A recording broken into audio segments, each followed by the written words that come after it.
Alright, welcome back. You're watching Market Pulse, and well, it's Women's Day today and we've been celebrating that, Surabhi. I'm still waiting for my present round, but now we've got Ms. Kiran Mazumdar-Shaw now joining in to just talk about where women have really reached, and in terms of business life, what are the next big steps then. Thanks, Ms. Shaw, for joining in. What is your assessment of how things stand as far as women in corporate India are concerned today? Well, you know, like everything else in our country, there are two Indias, and therefore we have to look at women also in that way. There is the urban woman who has really become a very confident, woman who is willing to take on challenges, who is very self-assured, and the urban woman has come a long way because the number of career women we see in urban India is far greater than we saw even a decade ago. But then you look at the rural women, and we know that things have changed very little when we look at the lower strata of society. I think societal mindsets have not changed at all. We are seeing a lot of injustice and inequity committed against women. So I think, we have to look at it in that context. I think we've achieved a lot, but we've got a lot more to do because, we just haven't seen enough change at the lower levels.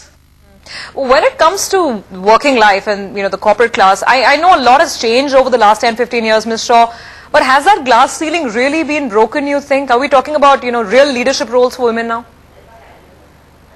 Well, I think it is a sort of discrimination. I think women have to try very hard to really rise and to be accepted and come to the fore. I've seen it in my own case that I had to fight very hard to be accepted as a business leader. Of course, once you cross that sort of gender hurdle, it's much easier.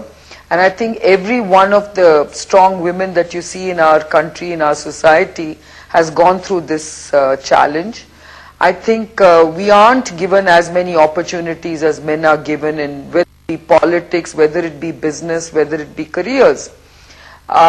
And yet you can see that more and more women are excelling academically. More and more women are being educated.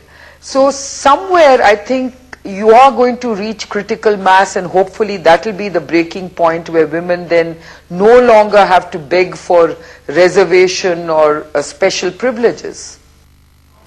Ma'am, let me ask you this. Does Biocon have work practices designed for women in order to groom women into leadership positions?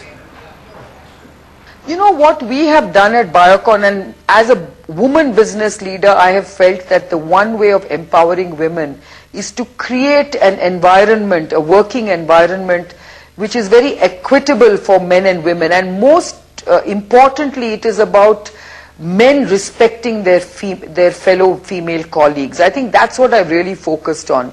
So at Biocon, I'm very proud that we have a very large number of women in our workforce.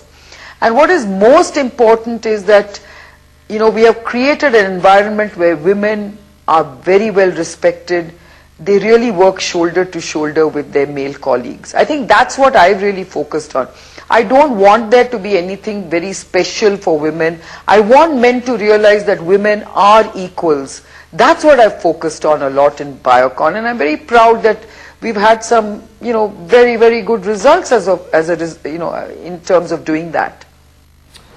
Ma'am, then let me ask you this. What's the advice for young women today? Well, it sounds cliched, but it's true. You've got to have self-belief. You've got to be confident. And you've got to believe that nothing is impossible. Because that's, I think, the strong message I want to give women. That, look, as a woman, believe me, we can do anything if we set our minds to it. That's really the clear message I want to give women. Always good talking to you, Ms. Shaw. Thanks for that. We'll leave it on that note. Take a quick break.